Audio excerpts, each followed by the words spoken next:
Go ahead. Okay, so what I want to demonstrate today is a kit that we've had around for quite a while, the 37 Ford Street Rod. Came out as a two-door sedan, and we built it a lot of ways. The box art that was the orange, had the orange box art, came with a straight axle and a Corvette rear axle. And more recently, there's been the issue of the 5-window coupe. And if you haven't looked at a 37 Ford lately, they come now with a complete independent front suspension that's really pretty nicely detailed. You got lower A-arms, upper A-arms. And the way they engineered this is really sweet because the whole thing hangs on one part that glues into your frame, which is your cross member. So it's a real easy installation, and for the same reason, it's also easy to use to customize some other things I'll talk about. So what I wanted to do was show you a frame that's kind of finished. And in this then goes your spindles. And spindles come in two varieties. This was the first engineered variety. And if you notice, the pins on one side are higher than the other. So when you glue these into your upper and lower mounts on your A-arms, you can actually gain about 1/16 of an inch by flipping them over. However, which works, and I've got one of these cars here, I'll show it to you later, where I've used these. However, the 5-window coupe has the better version, which is modeled after a market drop spindle, and these will lower it yet another 1/8 of an inch on top of that. So these are really the ones that you want to use if you like low models. These will get you a medium lowered model, and your straight axle takes a lot more work than that. So this piece in your tree has all the parts that you need. I've got the engine here and the exhaust. I'll show you why I put all that in there. But first of all, what I want to talk about is anytime you do something like change the frame engineering dimensions, you always run into other parts. One of the parts you're going to run into with a lowered front frame are the inner fender wells.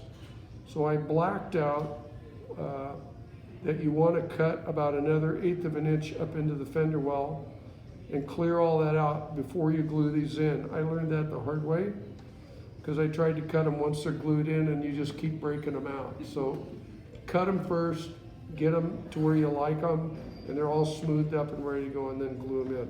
So we'll just grant you that you're going to do that. Then I'm going to show you how to lower this thing. So basically you take this complete crossbar and you get it off your tree there and frame it up. I've got another frame here so you can see this. So there's two mounting holes right here on both sides, and then there's some little pins on your crossbar right here and right here. So the idea is if you just follow the directions, you drop that down on there and glue it up. The cool thing about this though is that because this crossbar, everything's hinged on it, if you raise the crossbar up without changing the frame to the body, you can lower the front end another full 1/8 of an inch. So what I use is I use some Plastruct, and so I brought a little piece here. This is 080 square, and I like to make my stuff look like it was engineered on the frame. So what I'm going to do is cut a couple of pieces on an angle, so it looks like you welded it on there. Don't cut my fingers here. Okay. And I'm gonna take the pins off the crossbar. So it's just a simple little cut. You clean it up so it's nice and flat. You do lose the reference point, but I think if you're brave enough to actually do this, you're a modeler enough to know how to get things back where they need to be. So I'm going to put some glue right on the top of this, and we're going to actually install this unit right here, right now. So you glue this 040 right on the top of your frame. If it were a real frame, it would just look like you welded on a piece of square tubing and ground it all down and got it all cleaned up. And once it goes to paint, it'll look just like you meant it to be that way. Then I'm just going to put a little bit of glue on the top of these blocks. Now there is a front and a back to this cross member because eventually the rack and pinion steering mount on the front side, so you want to make sure that these lower mounts are facing towards the radiator. And then you slide that right on top of those blocks. And the kit will register that you're about a 1/16 on both sides in front of your engine mounts, is right where those holes are. Okay? And for those guys who really are particular about how things are mounted, if you really wanted to, you could take and pin drill those little blocks I cut and make sure you're dead on the little divots on the frame, and you could pin this whole thing together if you felt like you wanted to be that accurate. I've done enough of these. It's a full 1/16 of an inch, and you're exactly where you need to be right there in front of your engine mounts. Now we're going to let that dry, and I want to talk to you about the rear. So the rear end in this kit initially came with a fairly decent Corvette look-alike independent rear suspension. And the key to this suspension is, well, let's use this frame here, it's easier to see. So your bars, your traction bars locate here, and there's two little tabs that locate right here, and that presets your wheelbase, and it pre-mounts the rear end.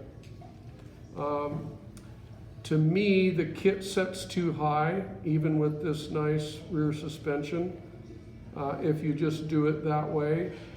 So what I do, because I can't leave anything alone, is I cut off these two rear mount tabs.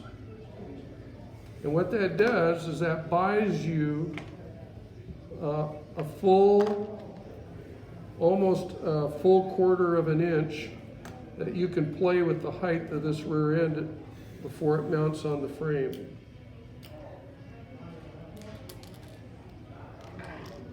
Didn't plan for that. So I just trim off the back this to make sure that it's nice and flat.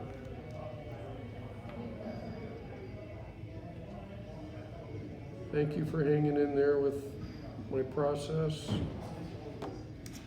Okay, so that's glued on there.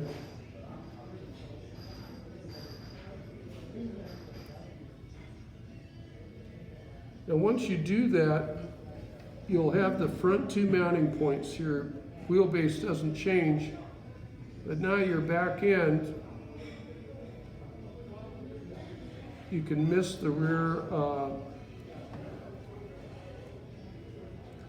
mount bar.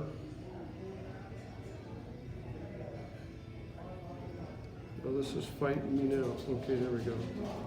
So I don't know if you can see it, but you're now sliding along the front edge of your rear mount bar. And what you can do is you can take the back end and drop it all the way down. Now for you realists, if you think you need rubber snubbers under there, you can do that. But essentially you just drop the back end a full 3/16 of an inch from the stock kit. And it makes the ride height look really nice. Let me show you an example here. So this car has got all the tricks that I just showed you are all built into this car. And so you can see how the wheels tuck nicely up under the fender wells. And you didn't have to do anything to the frame. It mounts to the chassis the way the kit shows you. But essentially you've dropped the car a full 3/16 of an inch front and back, just with these little techniques that I've just showed you.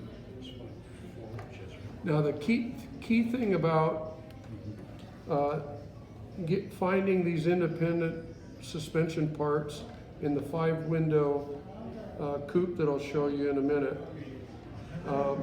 is that they also give you a pre-dropped Corvette rear suspension.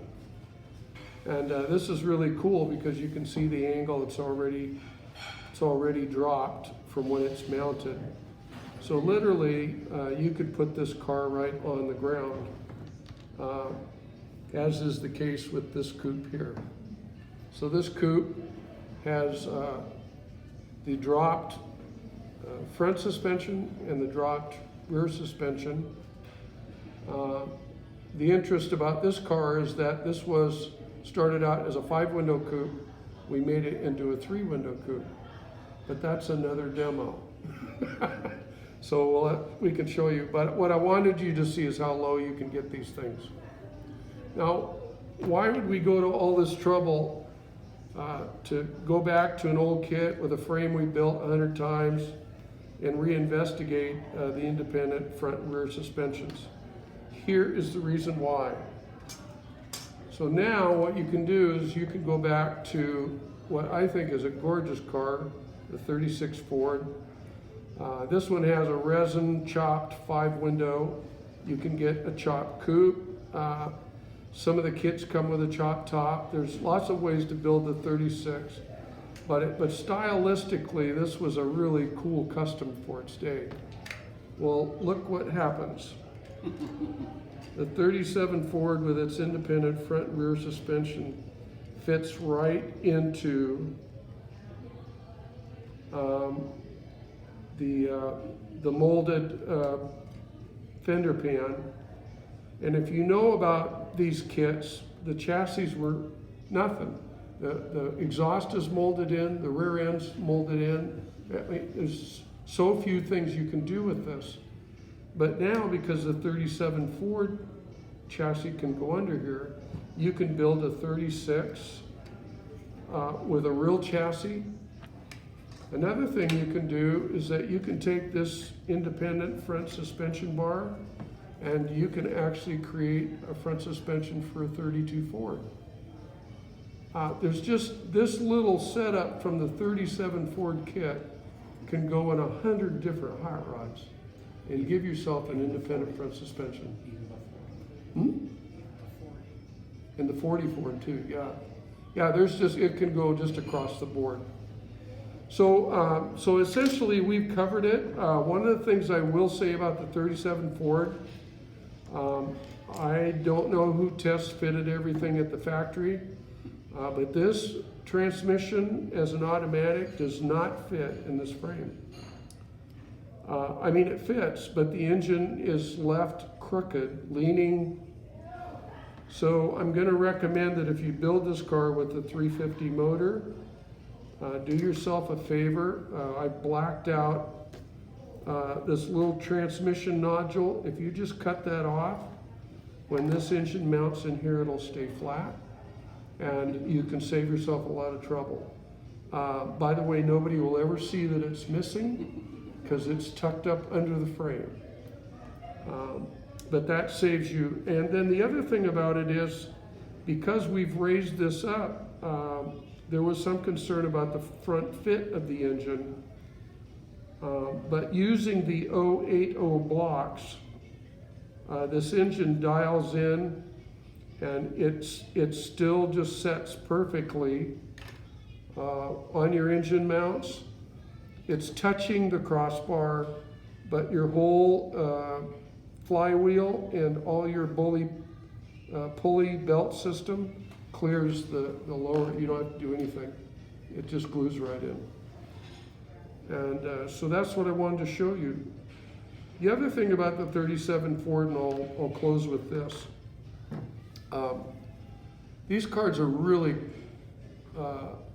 with the advent of the 5-window coupe and the Roadster, you can build these 3 cars, which were never cars.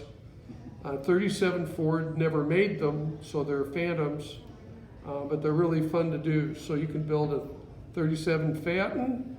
All you need is the front windshield off of this kit grafted into the 2-door sedan, 2 of these roofs, and you can create your own Phantom. You can create a 37 Ford pickup by buying a 40 Ford pickup, using the back of the cab, cutting the 37 sedan right at the back of the door jamb, and the frame fits perfectly.